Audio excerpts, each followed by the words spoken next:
Hello, welcome to the update on my RC4 drive Toyota, and I've done a bit more work on it, and I will start with the motor. This is a Surpass 5-slot 16-turn brushed crawler motor, and it's the new Plus version, and this comes with the wires that you have to solder on and also the spare set of brushes. Now, the ESC and current motor have Tamiya mini plugs on to connect them together. So I've taken the female plug and the wires off of the old motor and soldered them to the new motor. And I've also put on the pinion gear. And the other thing I've done is take off the Dean's plug from the ESC and put on my plug of choice, which is an XT60.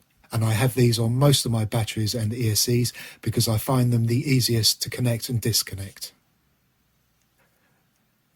So this is installing the motor, and what I do to get the correct gap between the pinion gear and the spur gear is use a strip of paper from a post-it note.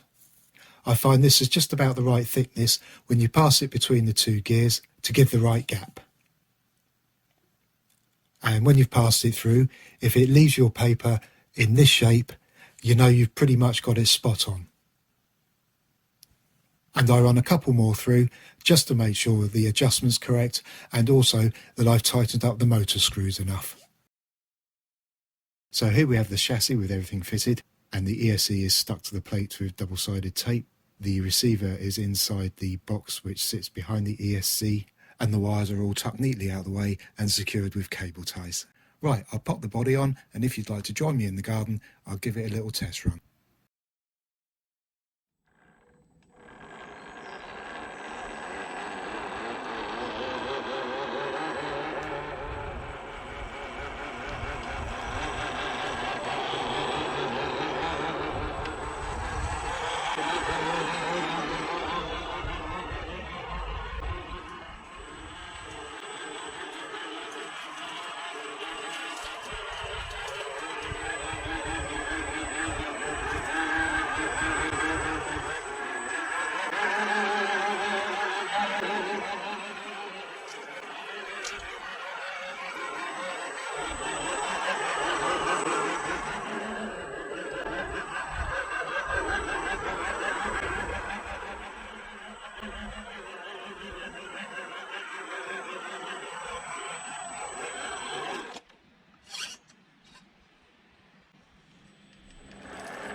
Good, well that went okay, and I got a nice slow crawl from the motor.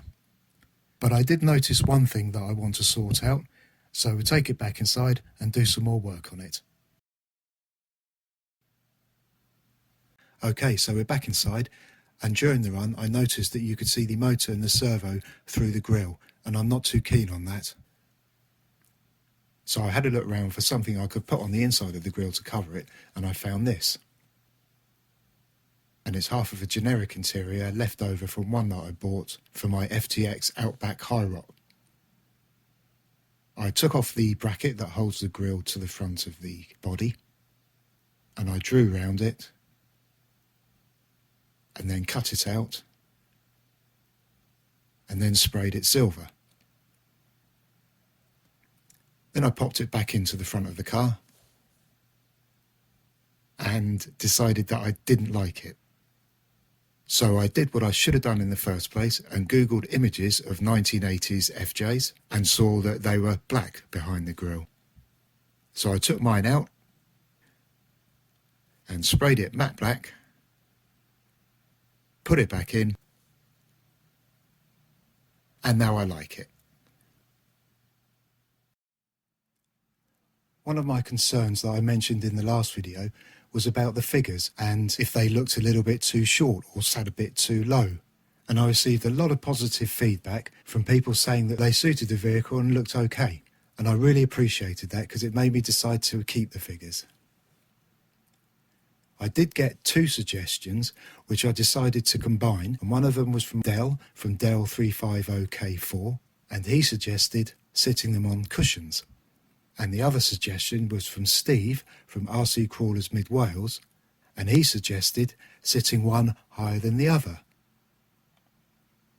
So for the cushions I decided to use this black foam, and this was actually used as packing for the RC when I received it, and it's roughly about 10mm thick.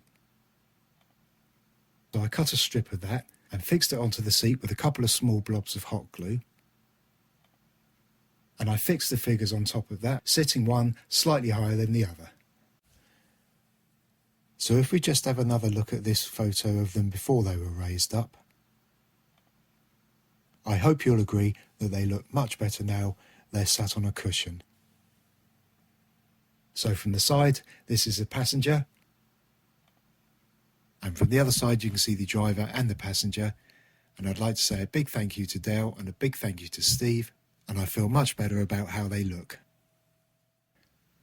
The last thing to do are the lights. The car has 12 LEDs, so that's 24 wires, and at the moment, because of the sheer amount of wires, it's a struggle to get the body to sit down on the chassis correctly. So what I need to do is basically thin out all the wires, make a new loom. Once that's done, it should be ready to go. Thank you for watching. I'll see you soon.